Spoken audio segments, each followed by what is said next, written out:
മനുഷ്യ മനസ്സിൽ കുടിയിരിക്കുന്ന വിശ്വാസങ്ങളെ ആ വിശ്വാസങ്ങൾ ഇല്ലായ്മ ചെയ്യുന്നത് നമ്മൾ ഇല്ലായ്മ ചെയ്യാൻ ആവശ്യമായ കാര്യങ്ങൾ അവരെ ബോധ്യപ്പെടുത്തണം. അതാ ഞാൻ പറഞ്ഞ കെ ദാമോദരൻ്റെ ഒരു ക്ലാസ് എന്നെ ബോധ്യപ്പെടുത്തിയ എന്താ, ദാമോദരൻ്റെ ഒരു ക്ലാസ്സാണ്. ആ ക്ലാസ്സിൽ ദാമോദരൻ പറഞ്ഞ അന്ധവിശ്വാസത്തിന് അന്ന് ഉപോത്ബലകമായി ഉണ്ടാക്കുന്ന ഏർപ്പാടുകളെക്കുറിച്ചാണ് ദാമോദരൻ്റെ ക്ലാസ് അല്ലേ. ആ ക്ലാസ്സാണ് എന്നെ ഇതുപോലൊരു സംഭവത്തിന് പ്രേരിപ്പിച്ച് മനുഷ്യൻ്റെ മനസ്സിനെ ഇതുപോലെ വഴിതെറ്റിക്കാനുള്ള ഏർപ്പാടുകളുണ്ടെന്ന് പറഞ്ഞിട്ട് അദ്ദേഹം ഒരു ക്ലാസ് എടുത്തിരുന്നു. ദാമോദരൻ ഒരു ദിവസം എൻ്റെ വീട്ടിൽ എൻ്റെ അമ്മൂമ്മക്ക് അന്ന് ഒരു 10-80 വയസ്സ് പ്രായമുണ്ട്.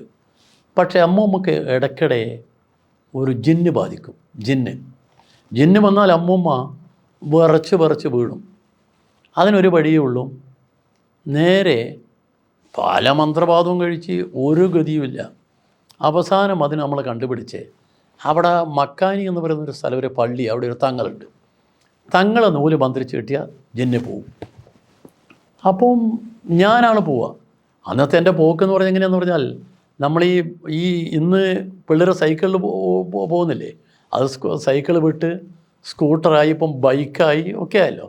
അപ്പോൾ അന്ന് എൻ്റെ പോക്ക് എങ്ങനെയാണെന്ന് പറഞ്ഞാൽ, ഈ പഴയ സൈക്കിൾ ടയറിൻ്റെ ഭാഗമുണ്ടല്ലോ, ആ ഭാഗം ഇതുകൊണ്ട് മട്ടലെന്ന് പറയും നമ്മൾ, ഈ തെങ്ങോലേൻ്റെ ഇതുകൊണ്ട് ഇതാക്കി സ്റ്റിക്ക് വെച്ചിട്ട് അടിച്ചു പോക്കാം.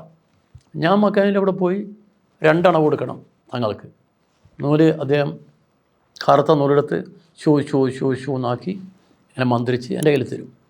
മിണ്ടാതെ വന്നിട്ട് വീട്ടിൽ കെട്ടിക്കൊടുത്താൽ അപ്പോൾ അമ്മമ്മക്ക് പോകും. ഇത് സ്ഥിരമാണ്. ഇടയ്ക്കിടെ ഒരു 3 മാസത്തിനിടയ്ക്ക് അമ്മമ്മക്ക് ഇത് വരും. അപ്പോൾ ഒരു ദിവസം ഇത് വന്നപ്പം എന്നോട് അമ്മ വിളിച്ച് പറയും, മോനെ വേഗം ചെല്ല്, 2 അടിയും തന്ന്. ഞാൻ നേരെ വിട്ടവിടേക്ക് ചെല്ലുമ്പോൾ തങ്ങളില്ല. തങ്ങളിവിടെയാണ് പോയത്, തങ്ങൾ ബന്ധു മരിച്ചിട്ട് മലപ്പുറത്ത് പോയിരിക്കുന്നു. ഇനി എപ്പോൾ വരും? 4 ദിവസം കഴിയും. അപ്പം ഞാൻ ആലോചിച്ചു, 4 ദിവസം വരെ അമ്മമ്മേൻ്റെ കാര്യം എന്താ? അമ്മമ്മ ഇങ്ങനെയായിരിക്കുമല്ലോ 4 ദിവസം വരെ. നമുക്ക് ഉറങ്ങാൻ കഴിയുമോ? അമ്മമ്മ ഉറങ്ങില്ല, നമ്മളുറങ്ങില്ല, വീടുറങ്ങില്ല. എൻ്റെ മനസ്സ് വല്ലാതെ വ്യാകുലപ്പെട്ട്. അപ്പോഴാണ് എനിക്ക് ഈ അന്ധവിശ്വാസത്തെക്കുറിച്ച്, ഇതുപോലെ കൂടോത്രത്തെക്കുറിച്ചൊക്കെ ക്ലാസ് എടുത്ത ദാമോദരൻ്റെ ക്ലാസ് എൻ്റെ മനസ്സിൽ വന്നു.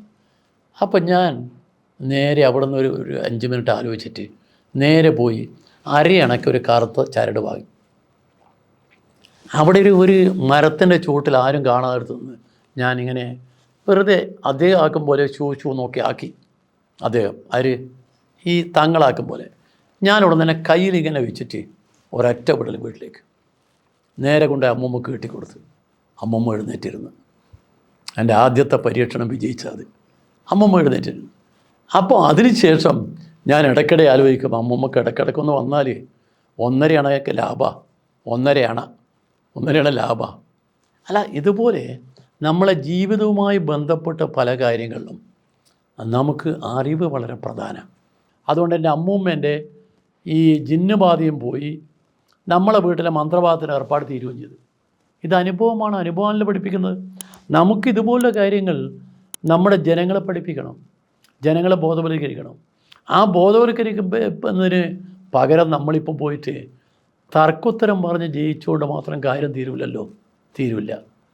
നമ്മൾ തർക്കോത്തരം പറഞ്ഞ് ജയിക്കാം, അതുകൊണ്ട് കാര്യം തീരില്ല.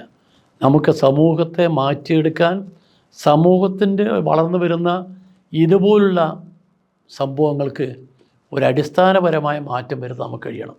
ഒരു കണക്കിന് നമ്മൾ നേരത്തെ സമ്പൂർണ്ണ സാക്ഷരതയായ ഇനി അത് പോരാ. നമ്മൾ കുറേ കൂടി ബോധവാന്മാരായി നമ്മൾ സ്വയം നിയന്ത്രിക്കാനും അറിയുന്ന ആളുകളാവാൻ നമുക്ക് സ്വയം പ്രവർത്തിക്കേണ്ട ഒരു സമയമായിരിക്കുന്നു. അതിൽ പ്രസ്ഥാനങ്ങൾക്ക് വലിയ പങ്കുണ്ട്. ഞാൻ വിശ്വസിക്കുന്ന പ്രസ്ഥാനത്തിലുമുണ്ട്, ഇടതുപക്ഷ പ്രസ്ഥാനങ്ങൾക്ക് മുഴുവനുണ്ട്. കാരണം കേരളം പോലുള്ളൊരു നാട് എന്ന് പറഞ്ഞാൽ നമ്മളൊരു വലിയ പോരാട്ടം നടത്തി നിൽക്കുന്ന നാടായത്. ശ്രീനാരായണ ഗുരുദേവൻ അരുവിപ്പുറത്ത് പോയി ആദ്യത്തെ പ്രതിഷ്ഠ നടത്തുമ്പം അന്ന് ചോദിച്ച ചോദ്യമുണ്ട്, നീ ആരെ പ്രതിഷ്ഠിക്കുന്നുവെന്ന്. നീ ആരെ പ്രതിഷ്ഠിക്കുന്നു? ഏത് ശിവനെ? എൻ്റെ ശിവനെ എന്ന് പറഞ്ഞുകൊണ്ട് പോരാടിയ ശ്രീനാരായണ ഗുരുദേവൻ, ശ്രീനാരായണൻ, അയ്യങ്കാളി, ചട്ടമ്പി സ്വാമികൾ, വാഗ്ബടാനന്ദ സ്വാമികൾ, അയ്യാ വൈകുണ്ഠ സ്വാമികൾ, അങ്ങനെ ഒരു വലിയ സമരനിരയുണ്ട്. അവരൊന്നും അവർക്ക് വേണ്ടിയായിരുന്നില്ല, അവരെല്ലാം അർപ്പിച്ചത് നമുക്ക് വേണ്ടിയാണ്. ആ ബോധം നമ്മുടെ മനസ്സിനെ നയിക്കണം. അതിനുവേണ്ടി അവരെയൊക്കെ തന്നെ വെച്ചുകൊണ്ട് ഈ എല്ലാ അറിവും കേന്ദ്രീകരിച്ചുകൊണ്ട് കമ്മ്യൂണിസ്റ്റുകാർക്ക് മാത്രമേ അത് ജനങ്ങളെ ബോധ്യപ്പെടുത്താൻ കഴിയൂ. ആ ഒരു വർക്കിലേക്ക് നമ്മൾ പോകണമെന്ന് എനിക്ക് തോന്നുന്നത്. അതിനുള്ള സമയമായി. ഇപ്പം ഞാൻ ഇന്ന് രാവിലെ ഒരു വാർത്ത കേട്ടല്ലോ, നമ്മളെ കേരളത്തിലെ പ്രമുഖനായ ഒരു MP-യുടെ ഒരു നേതാവിൻ്റെ വീട്ടിൽ കൂടോത്രം കഴിച്ചെന്ന് പറയുന്നത്. അന്ധവിശ്വാസങ്ങൾ വീണ്ടും വീണ്ടും വളർത്തിക്കൊണ്ടിരിക്കുക. ആ അന്ധവിശ്വാസത്തിൻ്റെ ഭാഗമല്ലേ ബാബയുടെ ആ തെങ്ങി മരണം ഇപ്പം കണ്ടത്, വിശ്വാസികൾ പോയത്. അങ്ങനെ വരുമ്പം ഇനി കമ്മ്യൂണിസ്റ്റുകാർക്ക്, പ്രത്യേകിച്ച് ലെഫ്റ്റിന്, പ്രത്യേകിച്ച് നാടിനെ സ്നേഹിക്കുന്ന ആളുകൾക്ക് എല്ലാം ഒരു വേദി ഒരുങ്ങി വരുന്നുണ്ട്. ആ വേദി നമുക്ക് നമ്മളതായി നമുക്ക് മുന്നോട്ട് പോകാനാവണം എന്നാണ് എനിക്ക് പറയാനുള്ളത്.